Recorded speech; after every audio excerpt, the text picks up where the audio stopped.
Slaughtering animals, and especially humans, to gain the favor of gods is something people in civilized societies consider barbaric, disgusting, and yes, even evil. Yet for some reason, despite the God of the Bible supposedly being all-powerful, he was unable to forgive his followers unless they killed and burned animals for him. Make an altar of earth for me, and sacrifice on it your burnt offerings and fellowship offerings, your sheep and goats and your cattle.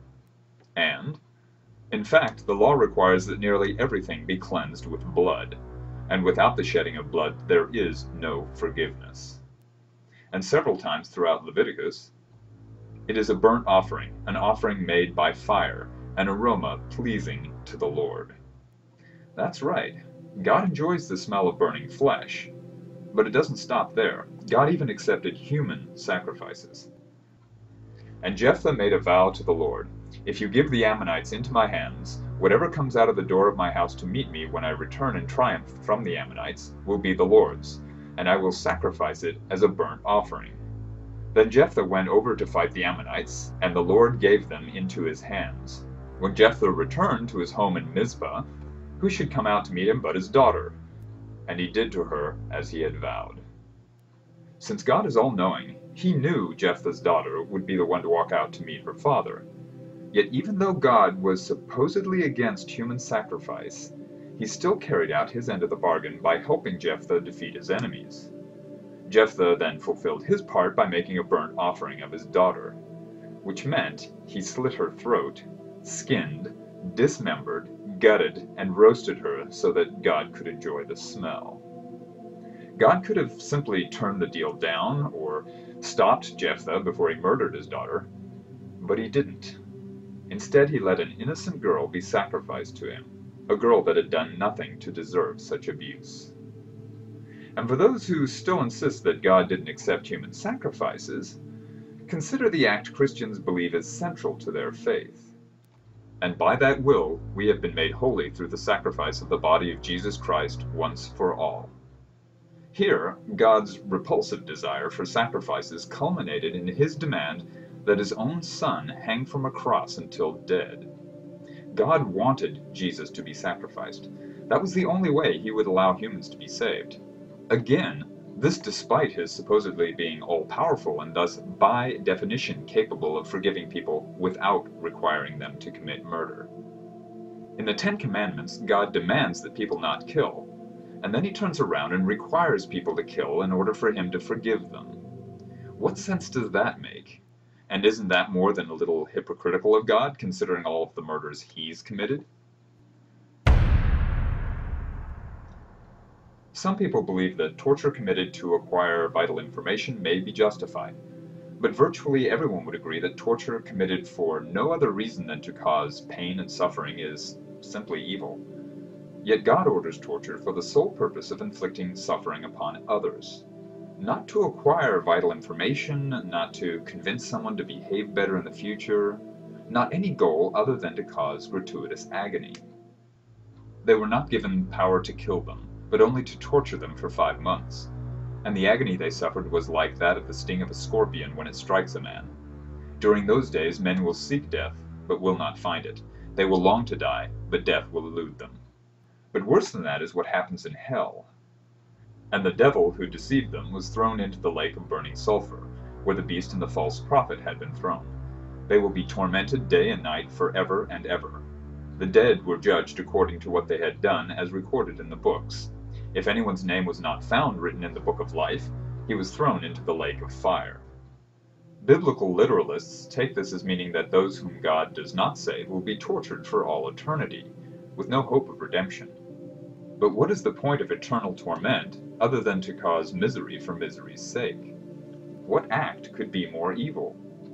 Wouldn't a good God simply and mercifully destroy, or perhaps even rehabilitate, those souls not destined for heaven? Why allow them to suffer if there's no redemption? What's the point?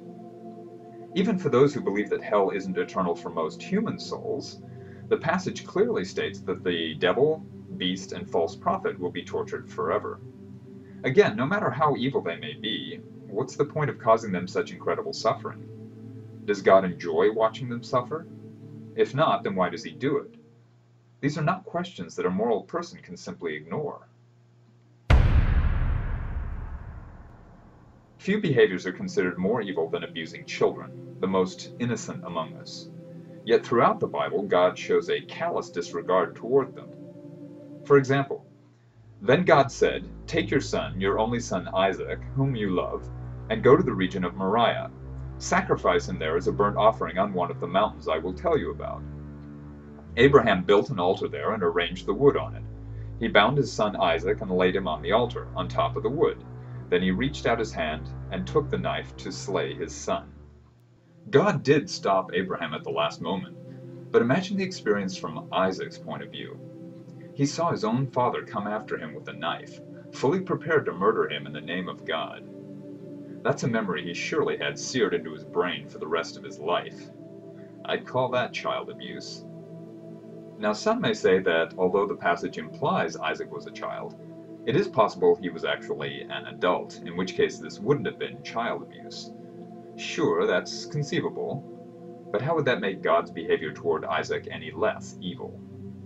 This, however, is an undeniable example of God directly abusing children. At midnight, the Lord struck down all the firstborn in Egypt, from the firstborn of Pharaoh, who sat on the throne, to the firstborn of the prisoner who was in the dungeon. While it is possible God killed those children instantly without causing them to suffer, that doesn't mean God didn't abuse them.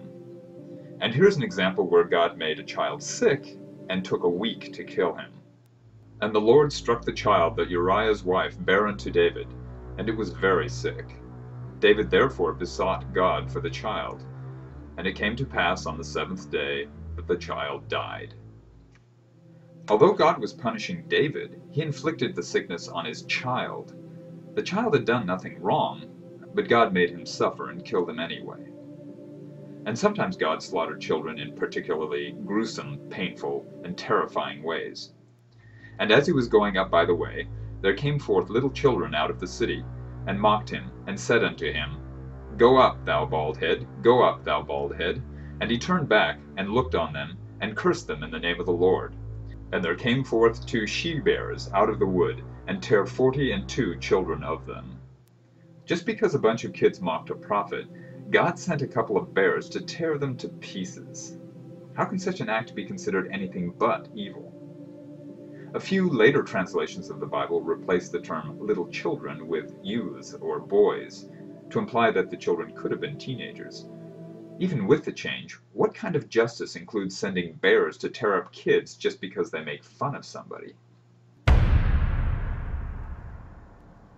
Many people consider animal abuse to be as evil as child abuse, yet at various times in the Bible, God shows cruel indifference to animal suffering. Apart from his frequent desire to have them sacrificed to him, he also orders them to be maimed. "The Lord said to Joshua, Do not be afraid of them, because by this time tomorrow I will hand all of them over to Israel, slain. You are to hamstring their horses and burn their chariots." If God had ordered Joshua to simply kill the horses, it would have been far more humane than slashing their leg muscles to cripple them and cause them to die slow, lingering deaths. But God also personally slaughtered countless billions of animals in the Great Flood. The waters rose and increased greatly on the earth. Every living thing on the face of the earth was wiped out. The animals had done nothing wrong, nothing to offend God, yet he sent them all to a terrifying death by drowning. Of course, being all-powerful, God could have killed the humans in a way that spared the animals such an unnecessary and brutal death. But he didn't bother.